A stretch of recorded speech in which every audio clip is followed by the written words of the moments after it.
Hello everyone, welcome to the channel. Today we're going to profile our Eldlich zombie control deck. We haven't posted a video in a while and people have been requesting this, so finally got around to doing it. So we'll start off. We play 2 Eldlich the Golden Lord.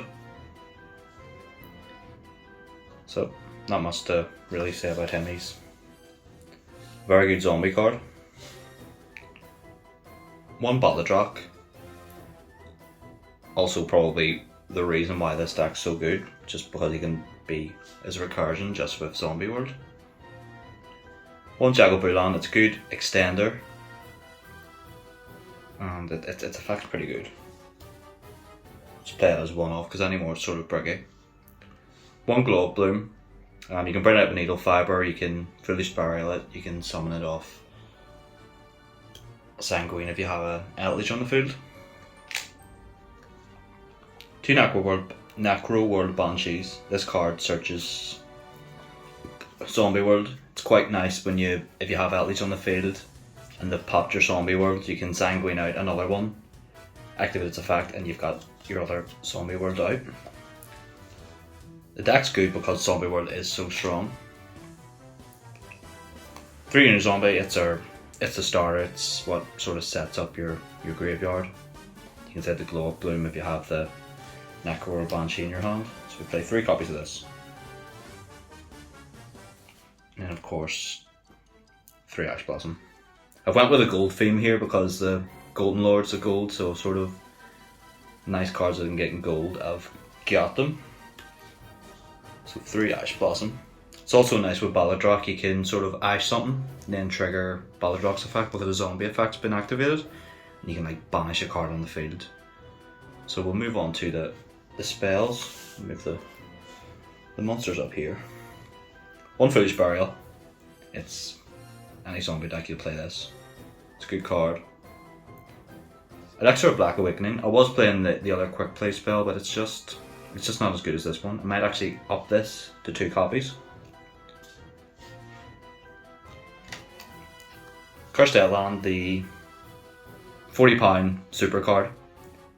It's what makes Eldlich so good. So 3 of that. Zombie World, which is it breaks so many decks. It's what makes zombie control so good. Changing all the monsters in field and graveyard to zombies can be quite detrimental to the opponent, especially if they're playing the likes of Salmon Great where they need Cyberse monsters and other such decks. I'm thinking, what other deck with that sort of effect? Like Burning the Best would struggle with their monsters being made into zombies. 3 Super Poly just for the Zombie World.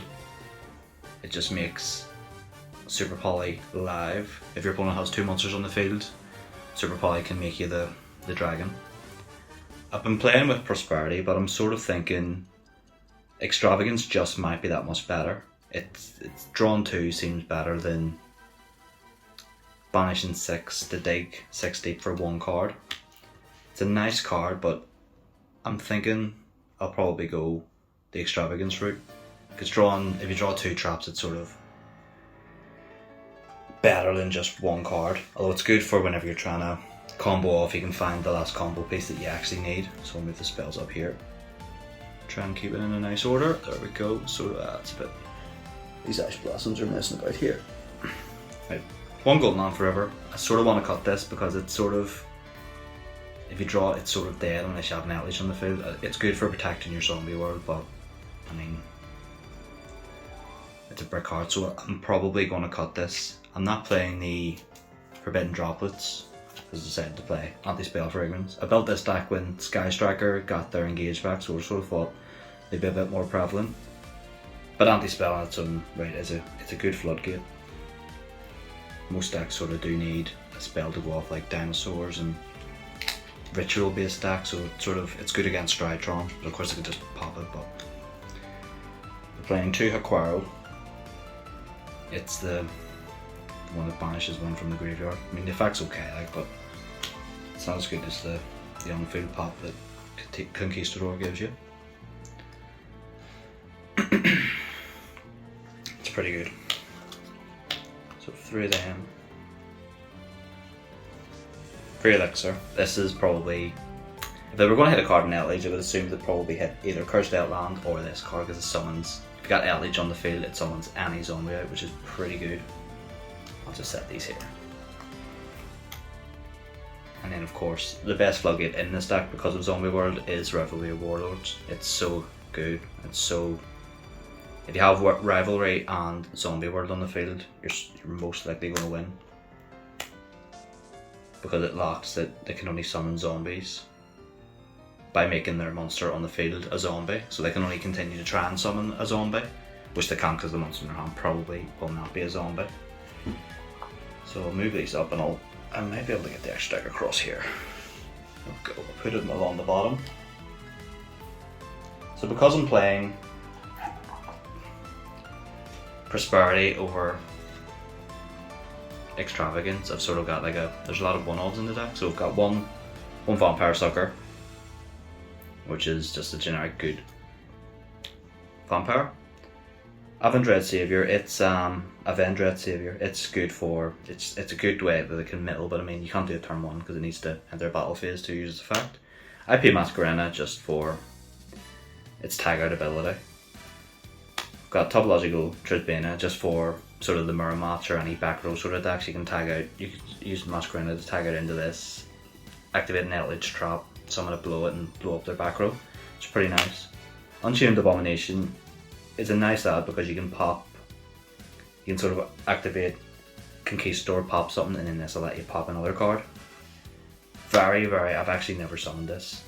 Hulky Fibrax just for burning out the glow up bulb. Just then you can link them off into Vampire Sucker just to get your Battledrock live. One Relinquishing Anima just to link off the glow up bulb. I mean we're only playing one, but sometimes you have it in hand, so you can just use it as a way to make it live. Plus this is good for, they leave like a really strong link monster there, you can just suck it up. This just for the, you can make the token into this. This actually has a good effect if it attacks something. It can, what does it do? It removes, destroy the damage that was brought by destroy the opponent's monster. So it's the same sort of thing. If it points to something you can just attack and destroy. I put Pleiades in, but I'm sort of thinking well Pleiades is pretty good. So the two traps on the field makes this. Set you here, Pleiades. I added this in. This on paper this sounds pretty good. It's 2 level 5 zombies, which is the traps. You can make a zombie become level 5 if you so want. You can sort of like Monster Reborn a monster from your opponent's graveyard. But it has a really big drawback, which is why I'm sort of thinking about cutting it. And we've got the cannons. This is if you're going for game. This is pretty good. You can do 2,000 damage and then end up in this, which is pretty strong. A big giant tank that can attack everything. And this is just the super poly targets. I'm sort of wanting to, I want to go Extravagance route, so I'm probably going to change it up, just have three Vampire Sucker, take out Needle Fiber, just play what I need. And probably put more super poly targets in. Like Starving Venom's good for the Half Dragoon or any sort of dark decks. Dark decks are always going to be good, so that's why we'll have Starving Venom Fusion Dragon in there. Then this just for the Zombie World, making everything zombie. It just makes super poly live for everything. So that's what's good about this card. So if I was going to do Extravagance, I'd probably just play through this. I'm probably not worried about the other targets, maybe play with a lower ratio. Because you don't really use the extra deck that much. You sort of really want your Battledrock out just to control the field that way. Plus your Rivalry and your Zombie World. Zombie World kills, like just opening that can kill a deck, like Cyber Dragons for example. So this is a good card. And then just for the mirror match, I've got the Eldlich, the Mad Golden Lord. I'd probably put him up to 2 if I was playing Extravagance. It's just good. I don't know if Eldlich is really doing that well. I haven't really played Yugioh. Really, my first locals was Saturday there after about 3 months. But still a good card. You can, if you have an Eldlich out, you can. They have like a level 5 or higher monster. It's sort of a free super poly target as well. You can sort of super poly away something that's quite bad while you have an Eldlich on the field, because it's just an Eldlich monster, so it could be the trap. So I haven't actually constructed a side deck for this deck, so this is just what I've got main deck wise.